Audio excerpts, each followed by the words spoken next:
Assalamualaikum warahmatullahi wabarakatuh. Nama saya Armelia Rusdianto, NIM A1F018083 dari Teknologi Pangan kelas A. Di sini saya akan menjelaskan apa yang dimaksud komunikasi yang efektif. Penjelasan pertama, komunikasi yaitu proses penyampaian suatu pesan oleh seseorang kepada orang lain untuk memberitahu atau mengubah sikap, pendapat, atau perilaku, baik langsung secara lisan maupun tidak langsung melalui media.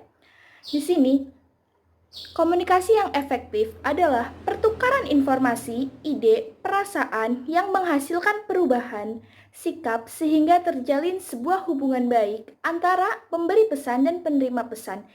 Jadi, komunikasi yang efektif di mana si pemberi pesan dan penerima pesan saling bertukar informasi dan menerima informasi dengan tepat dan jelas. Contoh kasus tentang komunikasi yang efektif yaitu di mana penyampaian informasi tidak keluar dari konteks. Contohnya, ketika kita membicarakan suatu hal, suatu topik, kita bisa tidak keluar dari jauh-jauh dari topik yang sedang kita bicarakan. Yang kedua, penggunaan bahasa yang sederhana. Jadi, penggunaan bahasa yang sederhana yang dimaksudkan di sini yaitu di mana si pemberi informasi menyampaikan dengan penggunaan bahasa yang mudah dipahami. Penggunaan bahasa yang mudah dipahami ini tidak terlalu banyak menggunakan kata asing, istilah ilmiah, atau dengan mencampurkan bahasa. Yang ketiga, penetapan kontrak waktu yang jelas. Di mana contoh komunikasi efektif, contohnya dalam organisasi. Kita bisa mengatakan bahwa saya ingin berdiskusi dengan Anda dan membutuhkan waktu kurang lebih 10 menit. Jadi kita memiliki target hal apa saja yang akan dibicarakan.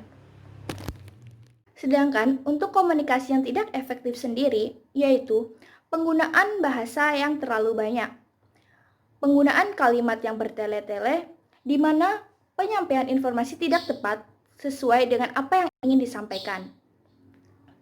Selanjutnya memiliki makna yang ambigu, di mana penyampaian informasi memiliki makna yang bukan makna sebenarnya atau memiliki dua makna atau lebih. Selanjutnya, apa yang dimaksud dengan hambatan komunikasi? Hambatan komunikasi adalah segala sesuatu yang menghalangi atau mengganggu tercapainya komunikasi yang efektif. Hambatan komunikasi dapat mempersulit dalam mengirim pesan yang jelas, mempersulit pemahaman terhadap pesan yang dikirimkan, serta mempersulit dalam memberikan umpan balik yang sesuai. Hambatan komunikasi sendiri memiliki banyak jenis. Jenis dari hambatan komunikasi, yang pertama ada hambatan fisik, yang kedua ada hambatan kepribadian, hambatan usia, hambatan budaya, hambatan bahasa, hambatan kecakapan teknologi, dan hambatan lingkungan alam atau kondisi sekitar. Di sini saya menjelaskan salah satu contoh kasus tentang hambatan komunikasi. Saya mengambil contoh hambatan bahasa.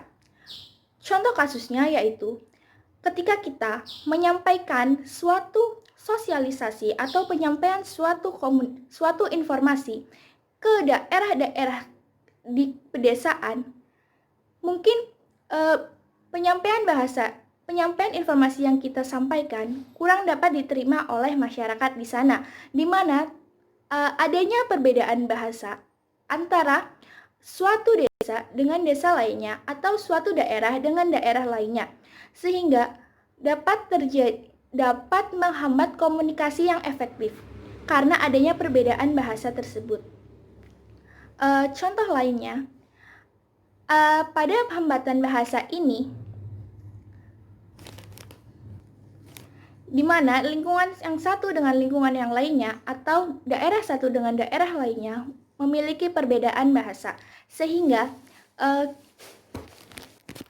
selain itu ada beberapa daerah yang hanya mengenal bahasa daerah mereka sendiri tanpa mengenal bahasa dari luar, sehingga itu menjadikan suatu hambatan dalam penerimaan informasi. yang menyebabkan contoh kasus mengenai hambatan bahasa antara lain contohnya ketika kita menyampaikan suatu informasi dengan menggunakan bahasa daerah yang mungkin akan diterima oleh orang dari luar daerah tersebut akan menimbulkan perspektif yang berbeda, atau orang dari luar daerah tersebut dapat menginterpretasikan makna dari kalimatnya itu berbeda. Sehingga apa yang ingin kita sampaikan tidak tersampaikan dengan jelas dan dengan makna yang ingin kita sampaikan. Oleh karena itu, dalam penyampaian informasi yang menyebabkan komunikasi menjadi efektif harus dipahami oleh dua belah pihak, baik itu bahasa ataupun faktor lainnya. Selanjutnya, dalam melamar pekerjaan, ada kriteria dan keunggulan-keunggulan yang diinginkan perusahaan untuk calon karyawannya. Antara lain, public speaking yang bagus, penguasaan bahasa yang lebih dari satu, berpenampilan menarik, mampu bekerja di bawah tekanan, bertanggung jawab, jujur, disiplin, mampu bekerja dalam tim, dan lain-lain. Dari keunggulan-keunggulan yang sudah saya sampaikan tersebut, satu poin utama yang mungkin saya sudah miliki yaitu saya mampu bekerja di dalam sebuah tim, di mana saya semasa kuliah pernah bekerja di dalam tim dan alhamdulillah tim itu sukses.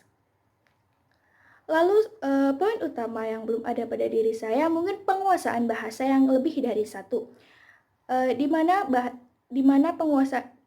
bahasa termasuk bagian yang paling penting dalam suatu komunikasi.